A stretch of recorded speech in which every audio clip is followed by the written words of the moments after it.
সবাইকে প্রিন্স সুমনা চ্যানেলের পক্ষ থেকে অনেক অনেক ভালোবাসা। বন্ধুরা, তোমাদের কাছে নতুন একটা রেসিপি নিয়ে আসলাম, আলুর দমের আরও একটা। তোমরা দেখো কিভাবে আলুর দমটা বানালাম।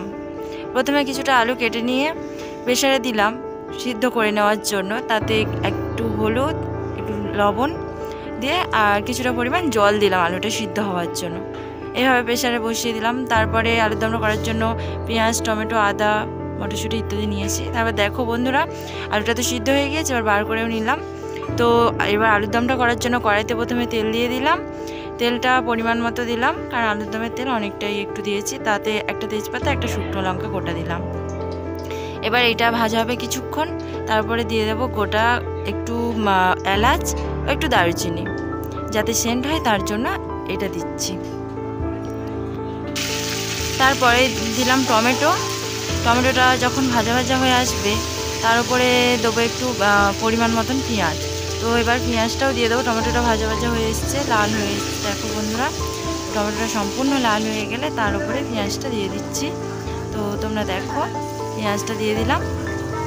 পেঁয়াজটা এবার ভাজবো কিছুক্ষণ ভালোভাবে। যখন সম্পূর্ণ ভাজা হয়ে যাবে তার উপরে এবার আদা, রসুন ইত্যাদি পেস্টগুলো দেবো। তো দেখো, পেঁয়াজটা এখন ভাজছি, কীভাবে করছি তোমরা দেখো।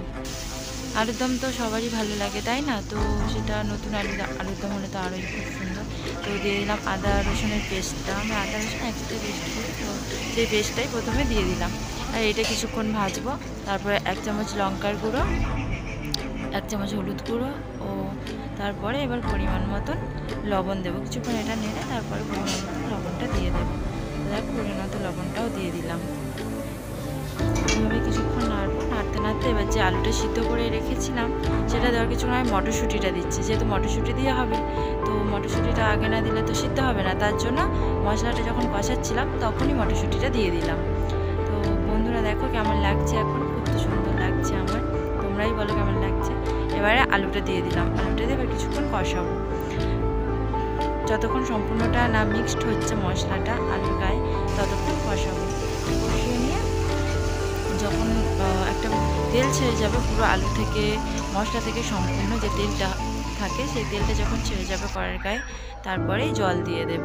তো দেখো, আমি এখনও তো কষাচ্ছি, এখনও তেলটা ছাড়েনি। একটু চিনি দিলাম রঙটা আসার জন্য, তারপরে একটু জল দিলাম। জলটা কমই দিতে হবে, যেহেতু আলুটা সিদ্ধ করা, তো তার জন্য জলটা একটু কমই দিলাম। তো তোমরা দেখো এবারে কীভাবে করছি। তো বন্ধুরা দেখো এবার কেমন লাগছে আলুর দমটা। এটা তো পুরো একদমই শুকনো শুকনো আলুর দম হবে, তো সেই জন্য জলটাও কমই দিলাম খুবই। দেখো, এবারে নামানোর আগে কিছুক্ষণ আগে ধনেপাতাটা দিয়ে দিলাম। দেখতে কত সুন্দর লাগছে। তারপরে গরম মশলাটা দিয়ে নামিয়ে নিলাম। বন্ধুরা এবার দেখো, আমরা পরোটাটা করেছিলাম আলুর দম দিয়ে খাওয়ার জন্য। তো তার জন্য কী করেছি, প্রথমে ময়দার সাথে পরিমাণ তেল নিয়েছি, লবণ, চিনি ইত্যাদি। তারপরে মশলাটা মিক্সড করলাম। পরে আমার শ্বশুরি পরোটাটা বেলে দিচ্ছিল, তো আমি ভাজছিলাম। দেখো কি সুন্দর ফুল ছিল পরোটাটা। আমার শ্বশুরই বেলছিল, বলছিল আমি ভালো বেলবো, দেখো আমি বেলে দিচ্ছি। তো ওইভাবে আমরা সবাই একসাথে খেতে বসলাম। দেখো, আমি প্রথমেই খাচ্ছিলাম, তারপরে ঠাকুমা, এটা ঠাকুমাই, ননদ, আমার শ্বশুর মশাই সবাই একসাথে, আর এই আমার শাশুড়ি মা, আমরা সবাই একসাথেই খেতে বসেছিলাম। আর তোমাদের দাদা ক্যামেরাটা ধরেছিল। তবে ছবিটা আরও পরিষ্কার আসতো, কিন্তু আমার ক্যামেরাটা অতটাও ভালো নয় ফোনের, তার জন্যই ছবিটা এতটাও পরিষ্কার আসেনি, একটু ঝাপসা হয়ে আছে। তোমরা দেখলেই বুঝতে পারবে। ভিডিওটা দেখার জন্য সবাইকে ধন্যবাদ।